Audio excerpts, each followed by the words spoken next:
Social media పెరిగిన తర్వాత ఏది నిజం ఏది అబద్ధం అనేది తెలుసుకోవడం కూడా కష్టమైపోతుంది.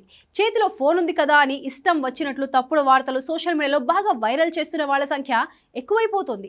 తాజాగా హీరోయిన్ కాజల్ అగర్వాల్ గురించి కూడా ఇలాంటి తప్పుడు సమాచారం ఒకటి బాగా వైరల్ అయింది. అది చూసిన ఆమె అభిమానులు బాగా కంగారు పడ్డారు. ఆమెకు యాక్సిడెంట్ అయిందని, తీవ్రంగా గాయపడిందని, పరిస్థితి విషమంగా ఉంది అంటూ సోషల్ మీడియాలో పుకార్లు వ్యాపించాయి.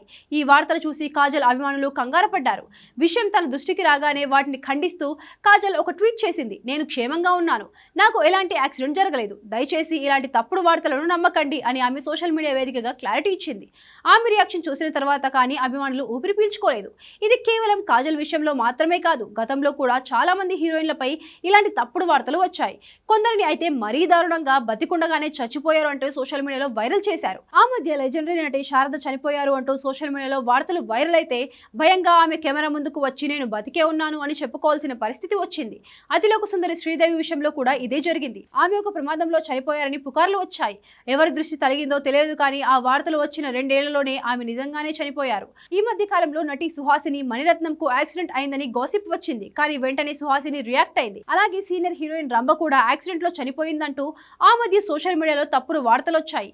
ఈ పుకార్లన్నీ కేవలం సెలబ్రిటీలకే పరిమితం కాలేదు, ఇంకా చాలా మంది విషయంలో కూడా ఇవే వార్తలను సృష్టిస్తున్నారు కొందరు. ఎలాంటి నిజాలు తెలుసుకోకుండా ఎంతో మంది అభిమానుల ఎమోషన్స్ తో ఆడుకుంటున్నారు. ఒకప్పుడు సెలబ్రిటీల గురించి ఏదైనా వార్త వస్తే అది ఎంతవరకు నిజం అని ఆలోచించి విచారించి రాసేవాళ్ళు. కానీ సోషల్ మీడియా పెరిగిన తర్వాత ఎవరికి వాళ్ళు తోచింది రాసేస్తున్నారు. ఫ్యాక్ట్ చెక్ అనేది ఒకటి ఉంటుంది అనే విషయం కూడా మర్చిపోయారు. తాజాగా కాజల్ విషయంలో కూడా ఇలాంటి వార్తలు వచ్చాయి. కానీ ఆమె వెంటనే స్పందించడంతో ఫ్యాన్స్ ఊపిరి పీల్చుకున్నారు.